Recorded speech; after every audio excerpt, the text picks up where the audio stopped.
Your hosts are here, Sammie and Michelle. By the end of this podcast, you'll know them well. Adulting, navigating the journey of life. Careers to relationships, pain and strife. Put down the rule book, rethink the status quo. If there's another direction you wanna go, find purpose, passion and mastery in all that you do with Status Post Adulting. Hey, Status Post Adulting fam! This is Sammie and Michelle, and you're listening to the 54th episode of Status Post Adulting, where we are talking about 4,000 Weeks by Oliver Burkeman. But first, let me check in with my co-host Michelle. How are you doing, Michelle? I'm good, Sammie. How are you? I am doing good, and listeners, this is our first episode recording from our new home in our new small town. We are kind of liking it. It is in the middle of nowhere. Sure, it's about 2 hours from any major city, but it's really peaceful here. And it's also really beautiful, like especially the sunrises and the sunsets against the desert sky is just absolutely gorgeous. I have to agree, Sammie. It has been really nice, and it has been really beautiful and quiet and peaceful. And there's just something nice and calm and functional about a small town that I've been really enjoying. And we've been enjoying exploring it too. I especially like that my workplace is a 2-minute commute. Literally, I leave my house at like 7:50 and I get there at 7:52. I'm parked. 7:55, I am in the building. It is amazing. And as someone who has been commuting 3 hours a day sometimes, this is a welcome change. Crazily enough, the new clinic, my clinic is building a newer clinic, and it's going to be closer to my house, which I did not even think was possible. So technically, I could be bike riding. I'm driving, but it is amazing. I think that driving is probably more sustainable into the summer when it is likely going to be in the 100 degrees. 100 teens. Which brings up problems we haven't even thought about. Like, now I really appreciate why people have those reflecty things on their windows. And I was reading people are talking about like your tires melting and things like that. I was like, this is stuff that literally has never crossed my mind. It's true, Sammie. I think it'll be interesting. I do think I prefer heat over coldness, but who knows? Maybe I'll be regretting that in like June, which is many weeks away. Many weeks, but not too many, because in fact, we don't have too many weeks at all. In fact, we only have on average 4,000 weeks. And that's what we're talking about today. Exactly, Sammie. Sammie and I heard Oliver Burkeman on a few different podcasts talking about 4,000 weeks, time management for mortals, and we were inspired to pick up the book, and we wanted to talk a little bit about his major points, which we think are really, really good in terms of thinking about your life and what's important to you. That's exactly right, Michelle. Oliver really emphasizes the shortness of our lives. He really wants us to acknowledge and accept that shortness. That's why he describes life in terms of weeks, because there's something about 4,000 weeks that just sounds so short. We all know, how many years about we have, but 4,000 weeks, that sounds so tangible. Like I could spend $4,000 and I would be aware of where that went. That's how I feel about 4,000 weeks. I'm like, it's so small. Yeah, Sammie, and it is small. 4,000 weeks is way, way small in terms of the length of the universe and in terms of humankind, even in terms of this country, which is 200 years old. 4,000 weeks estimates an average lifetime of about 80 years. And shoot, sometimes I question how long I'm going to live, so who knows how long we have. Yeah, I did not realize that was for 80 years, and I'm starting to feel a little worse about this 4,000 weeks thing. So yeah, super short. Sammie, we've been eating pretty well, so I think we're gaining back some of those years. Very true, Michelle. And what I like about Oliver Burkeman's perspective is it's not like your life is short, so you need to do X, Y, and Z ASAP. Or he's not like some of these self-help books that really try to like make you more efficient and really try to optimize. Oliver just like straight up acknowledges that you are not going to get your whole to-do list done. Like you're not going to travel to every country that you want to go to.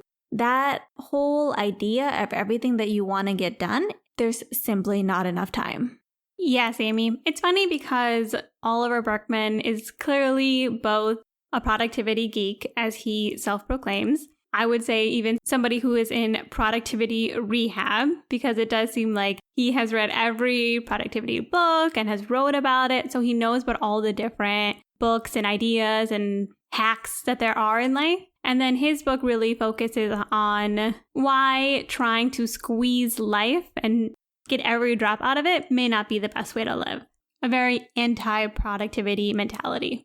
Anti-productivity is right, Michelle. One thing he talks about in particular is emails and how we all try to get to that inbox zero, like just try to get all our emails done. And he points out how if you are someone who is quick to respond to emails, you end up just getting more emails. And I find this to be so true in my life as well.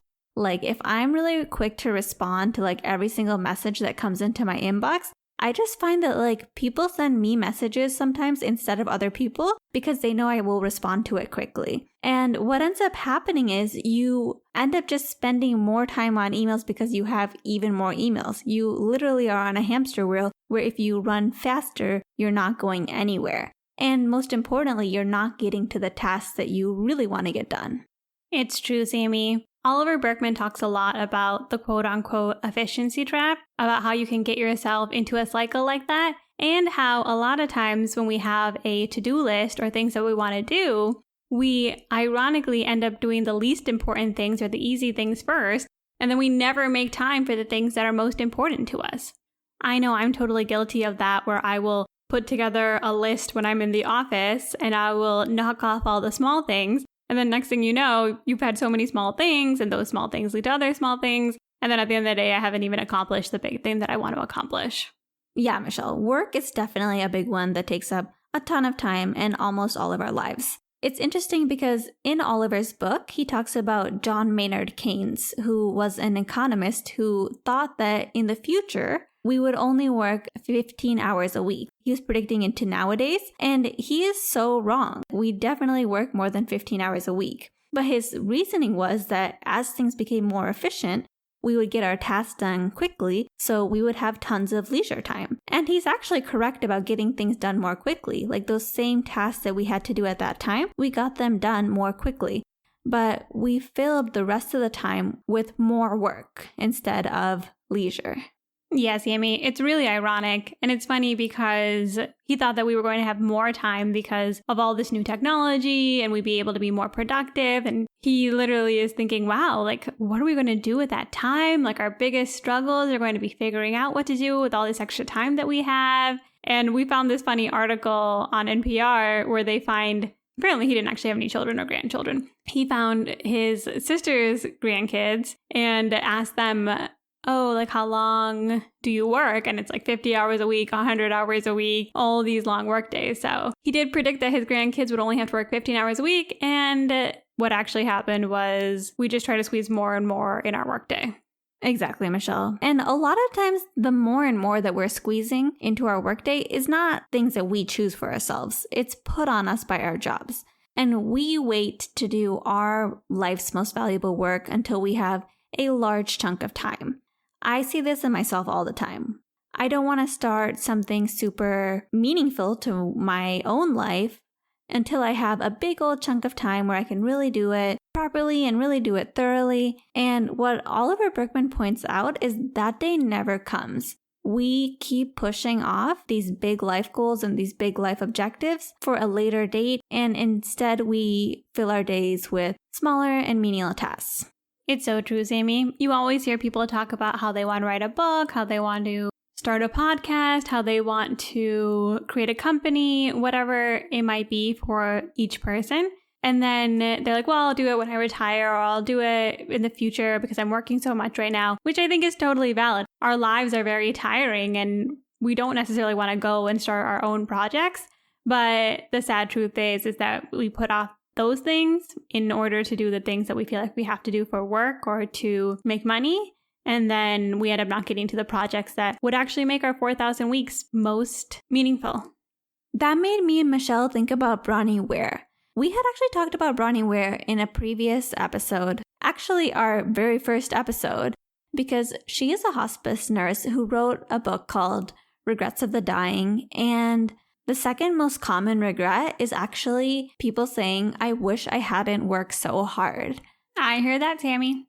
I'm not gonna lie, Michelle, I hear it too. And sometimes I think, I have a meaningful job. I go there, I'm helping people, and I like my job, but I do often think, I wish I didn't work so hard. Like, I wish I didn't work so many hours, because at the end of the day, you only have 4,000 weeks, and you really want to relish that time that you have here.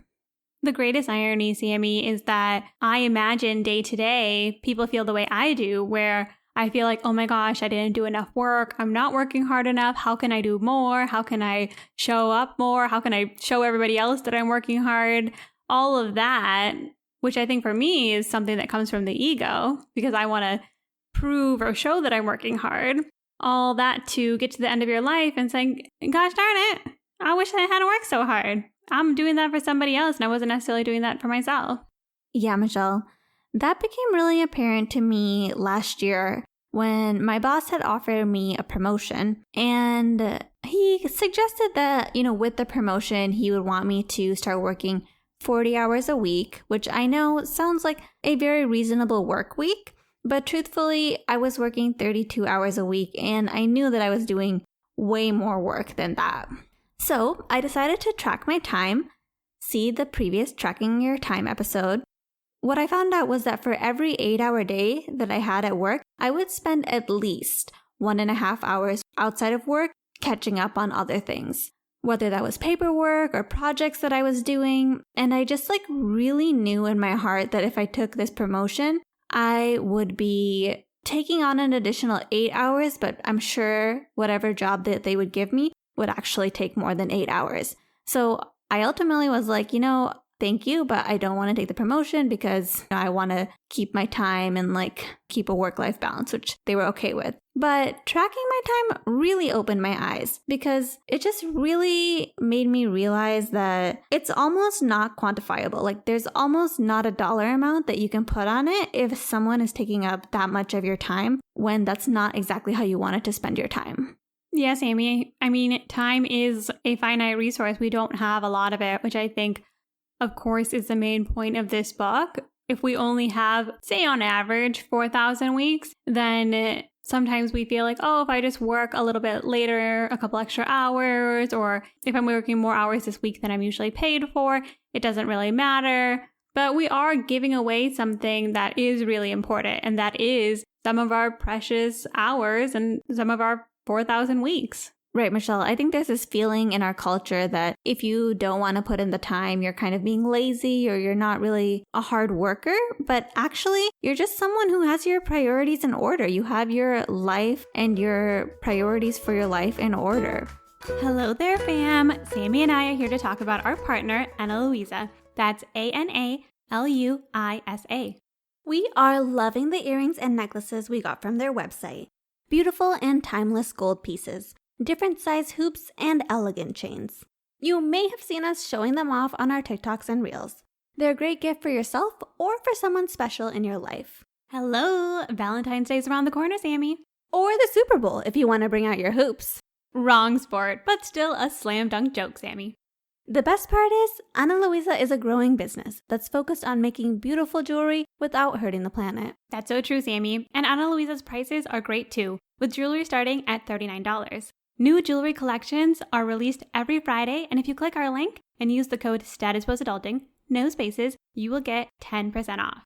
That's right, Michelle. So go to Ana Luisa's website, that's ANALUISA, and use our code STATUSPOSADULTING, no spaces, for 10% off. It's true, Sammie. Another branch of this too, which Oliver Burkeman talks about, which obviously we were thrilled about, is social media. And he talks about how not just time, but also our attention is a finite resource, and how having social media and going online and scrolling and just being very unintentional and using that time maybe because we're bored or because we just want to step out of the world for a second is such a loss, because a lot of times that we do spend on social media, I know I find this for myself, is not meaningful. It's not necessarily sharing content with my friends or keeping updated with my friends. It's just going through all of these random videos and memes and listening to the same 15-second song over and over and over again. And I only want my life to have a very small portion of that. I definitely don't want to be spending hours and hours and hours doing something like that. It's true, Michelle. And you all know we are not fans of social media. We have a whole episode about being off social media. And yet we have a podcast which benefits from putting out things on social media. While me and Michelle were listening to this part of the book, we were thinking about different things that we could do to help manage our social media part of the podcast, but also protect our attention. Because, we have a tendency sometimes to get on there and then get on the newsfeed, and sometimes we're looking at things like The Bachelor recaps. We're not even watching The Bachelor anymore because we don't have a television, and yet we kind of want to watch those recaps and see what happened. Or we're watching tons of Kim Kardashian videos because, as you all know, we love the Kardashians. But the truth is, we don't want to be doing those things. We want to be in charge of our attention and our time. And we care about this so much that we actually have been talking about getting a separate phone for the podcast. That would be a phone with potentially a really nice camera, side benefit, that we use for getting the podcast message out there, but not for personal use. So that way we don't have to have things like Instagram and TikTok and all that stuff on our own phone, so that we're not tempted to go there and get distracted or end up in an infinite scroll for like 15 or 30 minutes or more. Yeah, Sammie. Burner social media, TikTok, Instagram phone might sound a little bit crazy, but Sammie and I do talk about how just by being back on social media, even if we only post for our podcast, even if we're only trying to spend as little time as possible, it's hard when you have the apps on your phone. And even if you delete them and bring them back on and you put timers on it, like I've done all of these things, it's so easy to just go back and look for a second and then scroll and scroll and scroll and scroll and scroll. I literally, of all the things I've introduced in my life in the last few years, I would say bringing social media back is one of my least favorites. It's so true, Michelle. That's how much attention really means to us, because we really know that the most important thing is being present. In his book, Oliver Burkeman talks about how a lot of times we put these goals in our life and we really fixate on accomplishing these goals to be like the purpose of our life. And I do think goals are important. I do think goals are meaningful, but also just being present, no matter what's going on, is really important. It's true, Sammie. He gives kind of a fun example of when he was thinking about raising his kids and which method was the best method to do and how he's reading about all of these different ways to raise your kids. And he makes the point that he came to the realization that all of this is focused on creating kids that are good adults instead of really being focused on enjoying your time with your children and really just creating an environment where you can enjoy those moments together. While I don't have kids, I can definitely relate because even sometimes I think about that. How am I going to raise my kids? What's important to them? How do I make sure they're normal and blah, blah, blah, blah, blah. Like we get so focused in those kind of things. And it is crazy how we're taking our own efficiency, productivity, how can I be the best at this mindset, and then putting it on a child with good intentions, but maybe focusing on the wrong things or maybe getting obsessed with the details. Obsessed with the details is right, Michelle. And this perfectionism is something that Oliver talks about a lot. In fact, he really feels like sometimes in this world where we have so many options, we seek perfection. And this prevents us from making a decision and moving forward sometimes. So he's really big on just committing sometimes, just committing to something and moving forward with it. Sometimes the only way you can even know that something's wrong is by committing and moving forward. Yeah, it's interesting, Sammie, because we were just reading Morgan Housel's The Psychology of Money, and he references a similar study as Oliver Burkeman does, which is that people who, they commit to a marriage, commit to having kids, commit to making a decision and living through it, are actually happier than people who go back and forth on things. As a maximizer, I totally get that. I'm always going back and forth and being like, what is the best possible decision I can make when it comes to these big decisions in my life? And it's almost a little comforting to know, just make a decision. Make a decision, live your life, and it's likely you'll be happy. It's true, Michelle. And when I first heard Oliver mention this part of the book, he was talking about relationships in particular. and committing to a partner and committing to having kids instead of searching around for like the perfect partner. And at first I was like, wait, I don't want to have kids or I don't want to have a partner. So I felt a bit confused about how his advice would relate to me. But then I realized I did commit to not getting married and not having kids. Like at a young age, I was just like, you know what? That's not for me. And it's not because I like despise marriage or despise children. I think there's pros and cons of it. For me, when I think about the things I want to accomplish in my life, I just know if I spend a lot of time trying to think about who I'm going to marry or the type of person I want to marry or having kids and making sure my kids are going to be raised correctly, spending all that time and energy on that is going to take away from the other things that I really want to do. And I could sense at a young age that having both of those priorities would realistically be difficult. And so at a young age, I committed to not getting married and not having kids. And I do think that, especially in my late 20s and early 30s, that kind of made my life easier because I just knew we already made a decision about it. I don't need to worry about my biological clock and all this stuff. I know where I stand. It's true, Sammie. I think society actually perpetuates the opposite of this study, which is people who always say, well, what if you regret it? What if you regret these things? What if you regret it? And actually, it's that quote unquote debating, am I going to regret this? Am I going to regret this?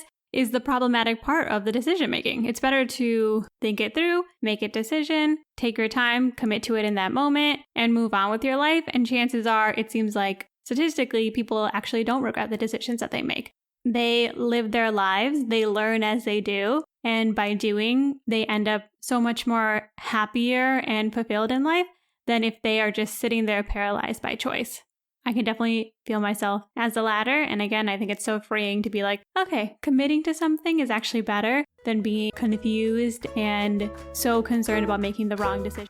So some takeaways for this episode, Michelle. First, accept that you're not going to be able to do everything that you've wanted to do in your life during these 4,000 weeks that you have. For me, this was a big one because it helps you just cross out little things that you're like, I would like to do that, but I'm not going to get to it. Just completely rules it out.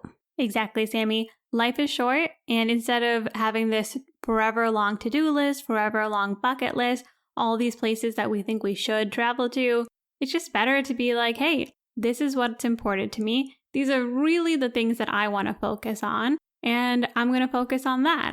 Another takeaway is pay yourself first with your time. Whatever the big thing that you want to do with your time is, whether that's just relaxing or being present, put that in your schedule first. It's your life. You only have one of them. So make sure you schedule yourself first. Absolutely, Sammie. We often put the most valuable projects, the things that we think are going to bring us the most meaning for tomorrow. And then tomorrow, as the cliche goes, never comes. And the third takeaway is commit. Sometimes we want to be perfect and we want to consider every little detail, but oftentimes it's better just to make a decision. And if you feel you're going the wrong way, just undo that decision. Yep, Sammie. Commit, start doing, living. And if you find that you need to course correct. You're allowed to do that. And we're not trying to be negative here, right, Michelle? We have 4,000 short weeks, but it's not just 4,000 short weeks. Really, it's a miracle that we have any weeks at all. For me personally, I feel like our souls are put here for a reason. I feel like before we even came to this earth, we had a soul contract that we're working out related to our previous lives, related to our family's previous lives, things that we are trying to resolve in this lifetime, good that we are trying to do for others in this lifetime, that we're here to get really in tune with. We're here to get really clear about that. And when I think about these 4,000 weeks, it's really the opportunity for ourselves to come here and learn and change and evolve and be an even better person, be an even better and more pure soul for our next lifetime. Or heck, maybe this is your last lifetime. Maybe you're pretty far along this and you're going to be enlightened at the end of this. Good for you. Hopefully that's me too. But we have these 4,000 weeks to do some work on ourselves and be a benefit to the world. And I think it's really important to just never forget the bigger picture in all of this too. So true. There is something powerful to admitting life is finite. It's my life. I'm living it. And I need to live a life that's the most meaningful to me. So thank you guys so much for listening. Let us know if you have any thoughts on 4,000 Weeks or if you read it yourself. You can always Instagram us at statuspostadulting. Send us a direct message there. You can email us statuspostadulting@gmail.com. And don't forget to check out our partner, Ana Luisa. Use Status Post Adulting, code no spaces, for 10% off.